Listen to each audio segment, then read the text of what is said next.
envie d'entreprendre, volonté de réussir, regardez le Club Éco d'Objectifnews.tv avec la Banque Populaire Occitane. L'aéroport Toulouse-Blagnac, le partenaire des entreprises du Grand Sud-Ouest, vous présente le Club Éco d'Objectifnews.tv.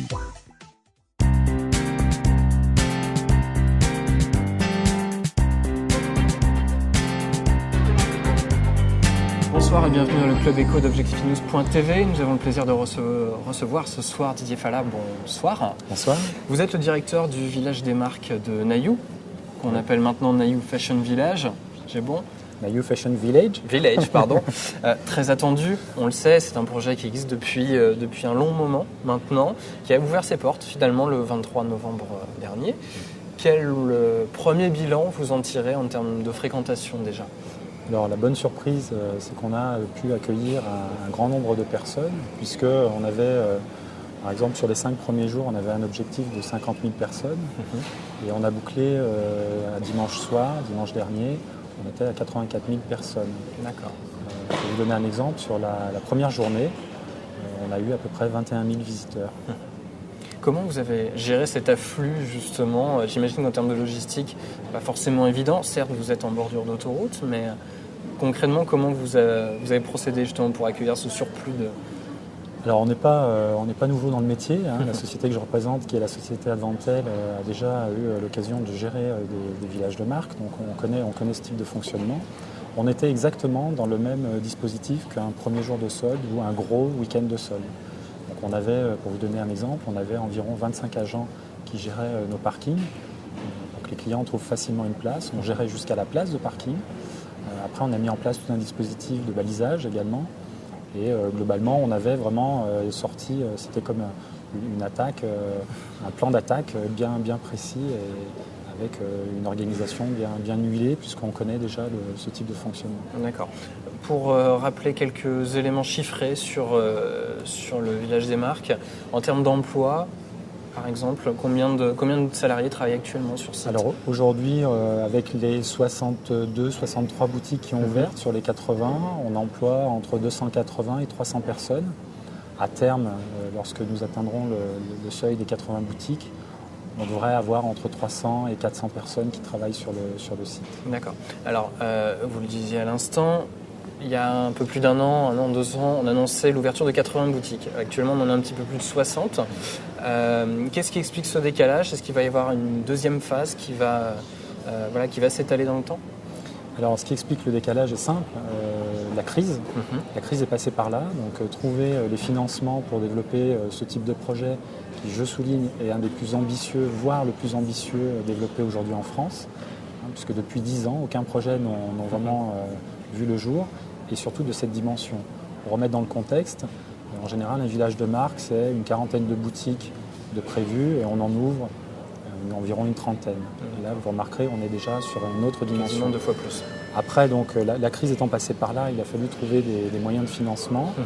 Et la foncière Corio, la société Corio, nous a fait confiance. Donc, société qui est cotée en bourse, une société hollandaise, qui possède déjà pas mal de centres commerciaux sur toute l'Europe, 1 ou 2 villages de marque également. Donc, a décidé de nous faire confiance et de développer avec nous et d'investir une somme quand même assez importante, puisque l'investissement se monte à 60 millions d'euros. D'accord. Pour l'ensemble du projet de la première phase. D'accord, ok. Et donc cette deuxième phase, à quel moment est-ce qu'elle va démarrer ? Là, c'est le point d'interrogation aujourd'hui. C'est vrai que vu le succès du départ, mais toujours en ayant une réserve, puisqu'on le sait, l'effet nouveauté fait tout de suite gravir des sommets. Donc il faut quand même rester serein. Généralement, dans ce type de projet, on développe entre 3 et 5 ans la deuxième phase, quand on a atteint un niveau relativement soutenu en termes de fonctionnement. Je dirais qu'aujourd'hui, la priorité, c'est de trouver les quelques 20 enseignes qui nous manquent pour remplir le village. D'accord. Comment avez-vous convaincu les entreprises de venir s'installer à Naïou ? On parlait des marques. Alors, c'est un milieu qu'on connaît aussi très bien, puisque nous, en tant que société Advantel, on développe, commercialise et gère. Nous gérons les sites. Donc, on a un portefeuille client, un portefeuille de marque en fait. Et à partir de là, il a fallu leur vendre le projet. Alors, pour l'anecdote, au départ, le projet s'appelait Moulin de Naïou. En référence au moulin rouge. En référence au moulin, qui est bel emblème sur le bord de l'autoroute. Difficile de vendre le moulin à l'étranger, puisqu'on accueille quand même des grandes marques aussi internationales. Et dans notre démarche marketing, on a créé tout simplement un ballon de rugby à l'effigie du village des marques, ce qui nous a permis aussi de faire un peu de pub à l'extérieur et de faire comprendre aussi aux Anglais, entre autres, parce qu'on a des marques anglaises importantes, qu'il y avait du potentiel sur Nailloux. Alors après, pour le vendre, c'est simple, la proximité de Toulouse est importante, mais pas uniquement. Ce n'est pas ce qui décide aujourd'hui les marques. Soit elles ont déjà une présence dans Toulouse centre-ville, ou pas forcément, mais ce n'est pas le point le plus important. En fait, le point le plus important dans le processus de décision, c'était de montrer aux marques qu'on avait une ambition touristique.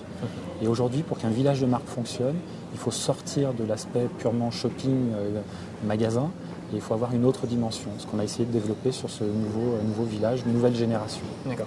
Je crois que concrètement, les grands sites de Midi-Pyrénées sont présents justement au sein du village, c'est ça ? Tout à fait. On a la chance d'accueillir un office de tourisme au sein du village qui est pour nous un relais sur les grands sites de la région Midi-Pyrénées.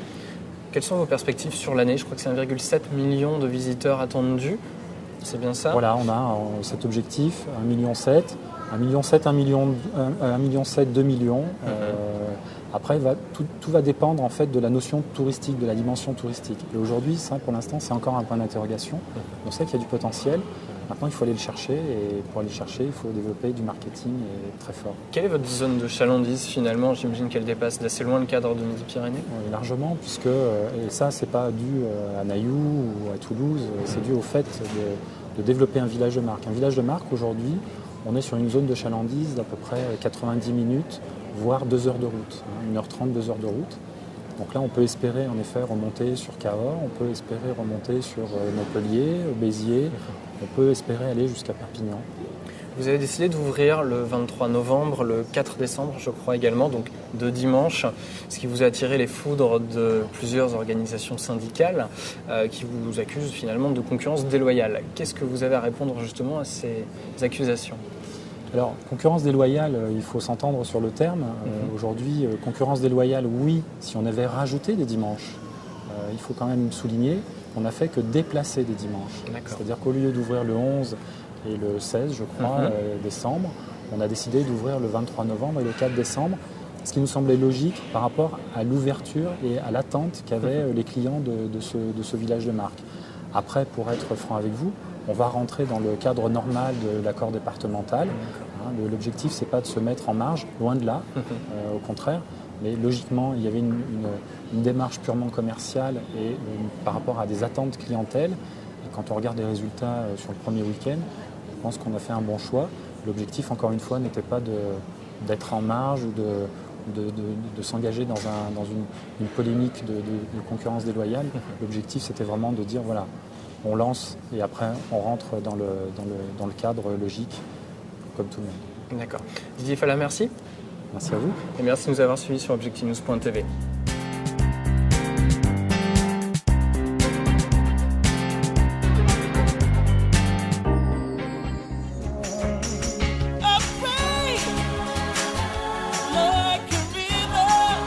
Envie d'entreprendre ?